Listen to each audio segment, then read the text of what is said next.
أعوذ بالله من الشيطان الرجيم بسم الله الرحمن الرحيم ويا آدم اسكن أنت وزوجك الجنة فكلا من حيث شئتما ولا تقربا هذه الشجرة فتكونا من الظالمين۔ اور اے آدم تم اور تمہاری زوجہ جنت میں سکونت اختیار کرو، سو جہاں سے تم دونوں چاہو کھایا کرو، اور اس درخت کے قریب مت جانا ورنہ تم دونوں حد سے تجاوز کرنے والوں میں سے ہو جاؤ گے۔ فوسوس لهما الشيطان ليبدي لهما ما وري عنهما من سوآتهما وقال ما نهاكما ربكما عن هذه الشجرة إلا أن تكونا ملكين أو تكونا من الخالدين۔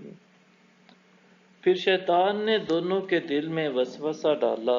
تاکہ ان کی شرمگاہیں جو ان سے پوشیدہ تھیں ان پر ظاہر کر دے، اور کہنے لگا تمہارے رب نے تمہیں اس درخت کا پھل کھانے سے نہیں روکا مگر تم دونوں فرشتے بن جاؤ گے یا تم دونوں اس میں ہمیشہ رہنے والے بن جاؤ گے۔ وَقَاسَمَهُمَا إِنِّي لَكُمَا لَمِنَ النَّاصِحِينَ، اور ان دونوں سے قسم کھا کر کہا کہ بے شک میں تمہارے خیر خواہوں میں سے ہوں۔ فَدَلَّاهُمَا بِغُرُورٍ فَلَمَّا ذَاقَا الشَّجَرَةَ بَدَتْ لَهُمَا سَوْآتُهُمَا وَطَفِقَا يَخْصِفَانِ عَلَيْهِمَا مِنْ وَرَقِ الْجَنَّةِ وَنَادَاهُمَا رَبُّهُمَا أَلَمْ أَنْهَكُمَا عَنْ تِلْكُمَا الشَّجَرَةِ وَأَقُلْ لَكُمَا إِنَّ الشَّيْطَانَ لَكُمَا عَدُوٌّ مُبِينٌ۔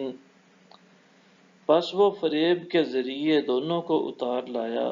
سو جب دونوں نے درخت کو چکھ لیا تو دونوں کی شرمگاہیں ان کے لیے ظاہر ہو گئیں، اور دونوں اپنے بدن کے اوپر جنت کے پتے چپکانے لگے، تو ان کے رب نے انہیں ندا فرمائی کہ کیا میں نے تم دونوں کو اس درخت کے قریب جانے سے روکا نہ تھا، اور تم سے یہ فرمایا تھا کہ بے شک شیطان تم دونوں کا کھلا دشمن ہے۔ صدق اللہ العظیم۔